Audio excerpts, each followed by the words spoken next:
Trump இந்திய பொருட்களுக்கு 50% வரி விதிக்கப்படும்னு சொல்றது உண்மையா? நம்ம ஊர்ல தயாரிக்கப்படும் பொருட்களுக்கு இது எந்த அளவுக்கு பாதிப்புன்னு தெரியுமா? அமெரிக்காவுக்கும் இந்தியாவுக்கும் நல்ல உறவுதான் இருந்துச்சு. ஆனா திடீர்னு ட்ரம்ப் இந்திய பொருட்களுக்கு 25% வரி போட்டாரு. அதுக்கே நமக்கு ஷாக். இப்போ மேலும் 25% வரி போட்டு மொத்தமா 50% வரி விதிச்சிருக்காரு. இதுக்கு முக்கிய காரணம் ரஷ்யா கிட்ட இருந்து இந்தியா கச்சா எண்ணெய் வாங்குறது தான். இந்த அதிக வரி அமெரிக்காவுக்கும் இந்தியாவுக்கும் இடையிலான உறவை ரொம்பவே பாதிக்கும்னு பிரபல அமெரிக்க ஊடகங்களான நியூயார்க் டைம்ஸ், CNN மற்றும் வாஷிங்டன் போஸ்ட் சொல்றாங்க. நியூயார்க் டைம்ஸ், CNN போன்ற ஊடகங்கள் அமெரிக்கா இந்தியாவை ஒரு பொருளாதார எதிரியாக பார்க்கிறதா சொல்றாங்க.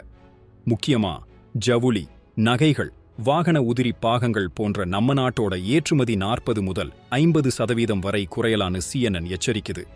இந்த நிலைமை இந்தியா, ரஷ்யா, சீனா ஆகிய நாடுகள் இன்னும் நெருக்கமாகிறதுக்கு வழிவகுக்கும்னு அந்த ஊடகங்கள் கவலைப்படுது. இப்போ இந்த அதிக வரி விதிப்பு நம்ம ஊர்ல இருக்கிற பல தொழில்களை பாதிக்கும். பல்லாயிரக்கணக்கான பேரோட வேலைவாய்ப்பும் கேள்விக்குறியாகலாம். உலக வர்த்தகத்துல நம்ம நிலைமை என்ன ஆகும்னு பார்க்கலாம். இந்த வரி விதிப்பை பத்தி நீங்க என்ன நினைக்கிறீங்க? கமெண்ட்ல சொல்லுங்க.